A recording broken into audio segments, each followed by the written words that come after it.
സൂപ്രണ്ടിനെയും പ്രിൻസിപ്പളിനെയും വിളിച്ചത് ഞാൻ തന്നെയാണ്. കാര്യം ഒരുപാട് ക്വസ്റ്റ്യൻസ് അവർ ഫേസ് ചെയ്യുന്നത് ഒരുപാട് അവർക്കും തന്നെ ഒരു സ്ട്രെസ് ആയിരുന്നു. അവര് ഒരു ക്ലിനീഷ്യൻസ് ആണ്, അവർ ഡോക്ടേഴ്സ് ആണ്, അവർ മീഡിയനൊക്കെ ആദ്യമായിട്ടാണ് അവർ ഫേസ് ചെയ്യുന്നത്. അപ്പൊ അതിന്റെ ബുദ്ധിമുട്ടുകളുള്ളതുകൊണ്ട് ഞാൻ അവരെ വിളിച്ചു പറഞ്ഞു, നിങ്ങൾ എൻക്വയറി റിപ്പോർട്ടിലുള്ള കാര്യങ്ങൾ മാത്രം പറഞ്ഞാൽ മതി, വേറൊന്നും നിങ്ങൾ പറയണ്ട എന്ന് മാത്രം ഞാൻ പറയാൻ വേണ്ടി അവരെ എല്ലാവരും വിളിച്ചു. ഞാൻ തന്നെയാ വിളിച്ചത്. ഇനിയിപ്പോ നിങ്ങൾക്ക് സംശയമൊന്നുമില്ല, അത് ഞാൻ തന്നെയാ വിളിച്ചത്, വേറെ ആരുമല്ല. അതായത് കുടിക്കുന്ന രീതിയിൽ ഒരിക്കലുമല്ല, അതിന് കുറച്ചുകൂടെ ഡയറക്ഷൻ സാർ കൊടുക്കുമായിരുന്നു. ഒരിക്കലുമല്ല, കുരുക്കാനല്ല ആ വാർത്താ സമ്മേളനം. അത് ഇന്ന് ഡോക്ടർ ഹാരിസ് ഇന്ന് രാവിലെ പറഞ്ഞല്ലോ. ഞാൻ ഹാരിസ് ഡോക്ടറെ പോയി കണ്ടിരുന്നു. ഹാരിസ് ഡോക്ടറിന്റെ അടുത്ത് സമാധാനമായിട്ടിരിക്കാനാണ് പറഞ്ഞത്. ഈ കാര്യങ്ങളിലൊന്നും ഹാരിസ് ഡോക്ടർ ടെൻഷൻ അടിക്കണ്ട എന്ന് പറയാൻ തന്നെയാണ് ഞാൻ അദ്ദേഹത്തിനെ പോയി കണ്ടത്.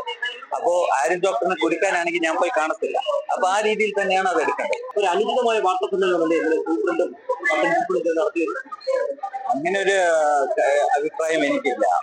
കാര്യം നമ്മുടെ ഒരു ഇൻവെസ്റ്റിഗേഷൻ എന്ന് പറയാൻ പറ്റില്ല, നമ്മുടെ റുട്ടീൻ പ്രോസസ് ആയിരുന്നു. ഒരു കാര്യം കാരണം കാണിക്കൽ നോട്ടീസ് ആയിരുന്നല്ലോ, അത് ഡോക്ടർ ഹാരിസിന്റെ വന്ന ശേഷം മറുപടി തരിക എന്നുള്ളതായിരുന്നു. മറ്റേത് ഡോക്ടർ ലീവിൽ ഇരിക്കുന്നതുകൊണ്ട് അദ്ദേഹം ചാർജ് കൊടുത്തിട്ട് പോയതുകൊണ്ട് അദ്ദേഹത്തിന്റെ ജൂനിയർ ഡോക്ടറും അദ്ദേഹത്തിന്റെ യൂണിറ്റിൽ വർക്ക് ചെയ്യുന്നതായ ഡോക്ടർ ടോണി, അതുപോലെ തന്നെ ഇൻചാർജായ ഡോക്ടർ സാജു, ഇവർ രണ്ടുപേരും വെച്ചിട്ടാണ് നമ്മൾ മുറിയൊക്കെ ഒന്ന് ബാക്കി മോർസിലോസ്കോപ്പ് ആണല്ലോ പോയെന്ന് പറഞ്ഞത്. അപ്പൊ അതിനെ കുറിച്ച് നോക്കിയ എൻക്വയറി കമ്മിറ്റി അഭിപ്രായം പറഞ്ഞാണ് ഈ മോർസിലോസ്കോപ്പിന്റെ ഒരു ഭാഗം is missing, one part is missing. അപ്പൊ അത് തന്നെയാണ് റിപ്പോർട്ടിലുള്ളത്. അപ്പൊ ആ ഒരു കാര്യം പരിശോധിക്കാനാണ് നമ്മളെ ഏൽപ്പിച്ചത്. ആ നിലയ്ക്ക് DME എന്ന നിലയ്ക്ക്, ഇൻവെസ്റ്റിഗേറ്റിംഗ് ഓഫീസർ എന്ന നിലയ്ക്ക് ഞാൻ എന്റെ അഭിപ്രായം എന്റെ റിപ്പോർട്ടിൽ എഴുതിയിട്ടുണ്ട്. ആ വ്യക്തമായിട്ടുള്ള കാര്യങ്ങൾ അതിൽ എഴുതിയിട്ടുണ്ട്. മോർസിലോസ്കോപ്പ് നഷ്ടമായതല്ല, അത് കണ്ടുപിടിച്ച് അവിടെ ഉണ്ടായിരുന്നു എന്നും ആ കാര്യങ്ങളൊക്കെ അതിൽ വ്യക്തമായിട്ട് റിപ്പോർട്ടിലുണ്ട്. അതുപോലെ തന്നെ വേറെ കാര്യം അതിൽ പറഞ്ഞിരുന്നത് HDSന്റെ പ്രവർത്തനക്ഷമത വർദ്ധിപ്പിക്കുക എന്നുള്ള ഒരു കാര്യമായിരുന്നു.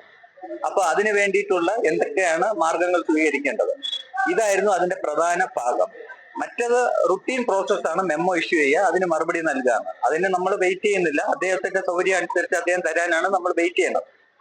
അപ്പോ രണ്ടും രണ്ടായിട്ട് കൂട്ടിക്കുഴച്ച് നമ്മുടെ തിരുവനന്തപുരം മെഡിക്കൽ കോളേജിന് ഇത്രയും ഏറെ ഒരു അപമാനകരമായ ഒരു ഇതാണ് നമ്മൾ കുറച്ച് ദിവസമായിട്ട് കാണുന്നത്.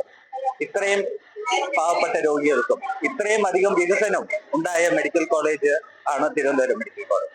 എത്രയോ ലക്ഷക്കണക്കിന് രോഗികൾക്ക് ചികിത്സയും നല്ല രീതിയിലുള്ള ഒരുപാട് ഡോക്ടർമാരുടെയും പ്രവർത്തനം കൊണ്ടാണ് ഇത് മെഡിക്കൽ കോളേജുകളെല്ലാം തന്നെ. അപ്പൊ നമുക്ക് മെഡിക്കൽ എഡ്യൂക്കേഷന് തന്നെ ഒരു ഭംഗം വരുന്ന രീതിയിലായിരുന്നു കഴിഞ്ഞ കുറച്ച് ദിവസമായിട്ടുള്ള ഒരു ഇത്. അപ്പോൾ ഇന്നലെ ഉച്ചയോടുകൂടി ഞാൻ അഡീഷണൽ ചീഫ് സെക്രട്ടറിക്ക് റിപ്പോർട്ട് സമർപ്പിച്ചിട്ടുണ്ട്. ആ റിപ്പോർട്ടിന്റെ ഇത് അനുസരിച്ച് ബാക്കിയുള്ള കാര്യങ്ങൾ. ഏറ്റവും പുതിയ വാർത്തകളും വിശേഷങ്ങളും വിരൽത്തുമ്പിലറിയാൻ സീ മലയാളം ന്യൂസ് എല്ലാ ഡിജിറ്റൽ പ്ലാറ്റ്ഫോമുകളിലും ലഭ്യം.